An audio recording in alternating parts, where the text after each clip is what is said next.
Hi everyone, and welcome back to Intercontinental Money, the podcast that pulls back the curtain on how money really moves across borders and how to make that process smarter, faster, and less expensive for everyone involved. As usual, I'm your host Hassana and have my co-host with me, Femi, the one and only Femi. How you doing today? Hi, Asana. It's good to hear from you. It's good to be on another Friday. Then this is our fifth episode. Am I correct? Yes, you are. Yeah, I think we should applaud for ourselves. I think we should give ourselves a pat on the back. Um, every week we're bringing you insightful stuff on intercontinental money. As usual, this podcast is on YouTube. It's on Spotify. It's on Apple Podcasts, and it's on Substack. So wherever you listen to us from, thank you. Thank you for listening to us. Thank you for sharing it. Thank you for tuning in every week. Um, like I said, please feel free to reach out to us if there's a question you have, there's a topic you want us to cover. Feel free to reach out. So, Hasana, what are we talking about today? Today, we're diving into a topic that affects millions of students and families around the world, as well as university finance teams, basically, a lot of people. And this is paying tuition across borders and how international students can save money and avoid delays. Because tuition payments are probably one of the most critical and stressful international transfers anyone can make, because this is not like you paying for a Netflix subscription. This is like thousands of dollars or whatever currency it is you're trying to move across. And the stakes are a lot, because when a tuition payment gets delayed or blocked, the consequences can be very, very serious. What do you think? So, actually, it is thousands of dollars. So, I need to give you context. Regardless of the country you are sending the money to, your local currency, and this is one of the reasons why international payments are such a problem. Your local currency is first converted to dollars, Right. and then it is somehow routed to the US through the SWIFT payment system. The SWIFT payment system is a system that connects all the banks in all the countries around the world. And then from through that SWIFT system, the amount then gets converted to the currency of the country, the destination country. And then they receive that amount. So they're usually about three, four, sometimes five banks or middlemen in between your payments in your home country and the school in the receiving country. So, classic example, you school in the UK and you need to pay your fees about £40,000. So you go to the bank and you say you want to send £40,000 to Greenwich University in the UK. So what the bank gives you is based on the rates dictated by the Central Bank of Nigeria. They give you the equivalent in naira, and they tell you the money will get to the school in 5 to 10 business days. Now, this is where the fun part begins. The bank doesn't just open a bank account and send the money to your school in the UK. No, that's not what happens. What the bank does is they send the dollar equivalent of that amount to a certain middleman. Sometimes it's their own subsidiary internationally, sometimes it is different bank, sometimes it's a payment operator, sometimes it's a payment switch, depending on the situation. And then that person, depending on how big or how capable they are, may have to send it to yet another person before it gets converted back to pounds and then sent to the school. This is why the payment usually takes a very long time to get arrive at its destination. One. Two, this is also why the charges are a lot, because every middleman in that chain, and like I said, depending on the situation, there might be as much as five different banks in that single transaction, sometimes three. I remember I wanted to receive payments last year, and I opened with a certain Nigerian bank whose name will not be mentioned for other reasons. And they were going to route it through. So first of all, my account was opening in their, I think their Port Harcourt branch or something. The money will be routed through their head office, through a South African bank. And then that South African bank will also route it through a US bank before it will get to where it was going. So now you understand why international payments are complicated, why the charges are so high, why the exchange rates are usually not stable, why there's all kinds of problems in there. So I just thought to share that. Hasana, what do you think? Yes, I totally agree with you. And there are also some things that can happen as well where things would usually go wrong. And another one can be like FX traps and hidden fees. Because most people don't realize that when you use traditional banks or unregulated services, you usually lose like some percentage. It could be like maybe 3.6% of your payment in hidden currency exchange markups. So this means that you have lost some money due to poor conversion rates. Another thing that can usually go wrong is like slow reconciliation, because universities or these schools often receive lump sum payments from different sources, and without a clear payment trail, finance teams can't easily reconcile who paid what and when. And this leads to delays in enrollment or support letters and all of that. So, Yeah. I yeah. mean, I remember this gist that happened on Twitter, right? This babe um, got an admission to the UK. Again, I have nothing against the UK if you're listening. It could be any other country, right? And then she tried to make payment through a Nigerian bank, again, whose name will not be mentioned. And then the schools, for international students, the schools usually give a timeline through which you must pay your fees or your enrollment fees or whatever. And, the money had been, paid in Nigeria and everything. And for whatever reason, the money did not get to the school on time. The girl eventually lost the admission. Mm, By the time the money eventually got to the school, she had lost the admission, she had lost her student visa, and she had been asked to leave the country. mm, It was such a very, I think I remember that time, lots of international students were on Twitter trying to fundraise to get funds from other sources to, sort out themselves in school. Some of them were trying to write to the school publicly to please, give them a bit more time and so on. So it was such a messy situation. So it's it's mm, it's a real, real issue, and this is not a Nigerian problem. That's the funny thing. It's an you African global South problem. So again, if you don't know what the global South is, the global South are countries that are considered south of the equator, and the global North are considered countries that are north of the equator. So by that definition, countries in North America, you now get the word, you now see where the North is: North America, Northern Europe, a bit of Western Europe as well, Northern Asia, where you have a bit of China, Russia, a bit of India. A couple of those places, not all of them, but very few of those places are considered global North. Global South are generally what you call developing countries. So you have also Asia, you have Africa, you have uh, some a few parts of the Middle East, not a lot, like Egypt, and so that's like global South. Pakistan, like I said, Asia.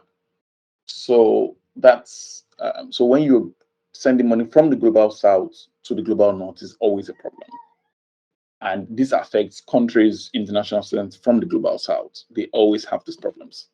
So it's quite a very, very important issue. So yeah, let's now that we have an idea of the context of the problem, let's look at some of the challenges that international students could face um, while on this situation. So Hasana, let's break it down. but also a lot of people might think that this is a student only issue, but trust me, this affects a lot more people than you think. Because if you are on a university finance team, this is basically about reducing payment delays and minimizing support tickets. If you are in the education consultant or agency helping students, you know how often tuition payment cause friction, especially when parents and sponsors get overwhelmed. So you might think this is not your concern, it's just the students that are affected, but finance teams, consultants, remittance partners, like this is a whole lot of things to take away in this podcast. We've in the overview of given, in the context of given, we've discussed how and why banks generally delay payments. Sometimes it's not it has nothing to do with the sender. Some people say it's KYC, it's AML. Again, if you're not familiar with these terms, KYC is know your customer, or KYB, your business. AML is anti-money laundering regulations. It's usually, most times, it's none of those things. It's just because there's too many middlemen that the bank has to deal with, and each middleman has their own processes, has their own charges, has their own timelines for doing things. There are some banks that only process international payments once a week. I've heard of such a bank. I know such a bank. So any payment that comes in after that day has to wait till the following week. Some of that payment. So for example, imagine again, if you're using a Nigerian bank that sent your payment, the first middleman only processes payments once a week on Tuesdays. And then so the payment arrives on a Friday, has to wait till Tuesday to be sent. And it takes 2 days to be processed. So it arrives to the second middleman on a Thursday. But the second middleman only processes payments on Wednesday. Meanwhile, your payment arrives on Thursday. So it has to wait till the following week to be processed. And so this adds additional delays and backlogs and fees just to move it along. I like that you've also talked about the finance department of universities, how payment causes friction, because we're approaching September.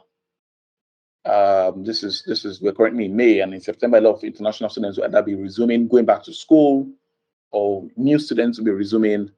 One remit, which is what we're talking about today, can help solve that process, make the entire process seamless.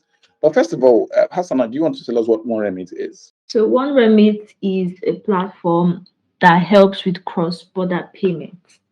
So let's assume you want to send money to your vendors, suppliers, and all, and you're having issues converting this money and getting it to these people. One remit will help bridge that gap. So basically, they are helping you simplify this whole process and make sure that your money gets to these appropriate people on time with the best rates, and just making sure that your money gets to the destination without any problem. Okay, to check out one remit and what it does and basically start to use it, you just go to www.oneremit.co. So that is ONEREMIT.co. Back to the discourse. How exactly does one remit help international students avoid delays and, more importantly, not just international students, businesses like the universities, and avoid delays, avoid friction in payments, make sure that the money gets where it's going on time, and sometimes even save money. Everything you are doing is clear and is transparent, and with one remit they are like better rate, there's no surprise, and based on compliance there's also no chaos, there's no problem at all. So any money that you're sending out there, you're not having issues with hidden fees or maybe the delays that traditional banks will put out there as we have discussed. So everything is getting there on time. What you are sending is what the people would be receiving as well. Is there anything you want to add, Fim? Yeah. So, like I said, this is why I took some time to break down the process of money flow especially from a developing country in the global south, to like a university in the global north, or foreign business. So the first thing that one remit does is that all of those middlemen, one, three, five, all of that has been compressed into one. So one remit is both the sender and the middleman. There are only two people in this transaction now. There's one remit and the destination. In this case, the university. All of that have been compressed into one. So how does that work? You bring the naira or you pay the naira to one remit, and one remit does not hold the money because we're not. I mean, we don't hold deposits. We help facilitate that transaction and send it to the school in whatever currency we need to send it to, whether that's euro, pounds, dollars, ensure that it gets to where it needs to get to. And that ensures that one, there's less time instead of waiting for 5, 10, sometimes 20 business days. Sometimes that same day or at best the next day as when it arrives at its destination. Two, it means that there's less charges to pay because all the middlemen have been eliminated. Um, Three, it means that you can even save some more money because some of the rates that one remit offers are some of the best rates in the industry. And again, there is less because there's also less middlemen. There's less arbitrage to be charged you, the business or the consumer. But more importantly, the student, can resume on time. You're not worrying. There's not, there's a lot to worry about. There's one less things to worry about. And the university receiving the cash also has less friction when dealing with international students. I think it's a really really good uh, platform and tool to use for especially as students go back to school. Yeah, I just have final thoughts on it because at the end of the day, paying tuition from abroad shouldn't feel like a gamble for international students because the fact that you're an international student, there are already like issues that will come up and all. So tuition should not be a problem as well because this is not just like, oh, it's a financial transaction. It's a life-changing opportunity. And the current system, like I said, is already full of friction, delays, and uncertainty. But these students and whoever is sponsoring the education should not have to face it alone. And that's why Mhm. one remit here, so that it doesn't have to be this hard. And Mm, students, people can take control of the whole process. And you know that you are whatever you are doing right now, there's confidence, there's clarity, and there's peace of mind. So mm. yeah. I like that. Confidence, clarity, peace of mind. All right. Hmm. So again, we've come to the end of today's podcast. We like to keep it short and sweet. If you're an international student heading to a new school, please accept our congratulations on your admission. If you're a returning student, all the same. Um, if you're a university or university who needs to listen to this, please send it to them. We can make September a lot easier, a lot calmer, with less delays and less friction. Again, the website is Hasana. You want to take that? www.oneremit.co. Again, oneremit.co. So oneremit.co. All right. Shout out to Yasana for being an amazing co-host. Thank you for doing this with me. I think I enjoyed doing this with you. This is Femi. Till next week. Signing out. Last words. Thank you so much, Femi. It was nice having this conversation with you as usual. Thank you so much, everyone, for listening. See you next week. Bye. This is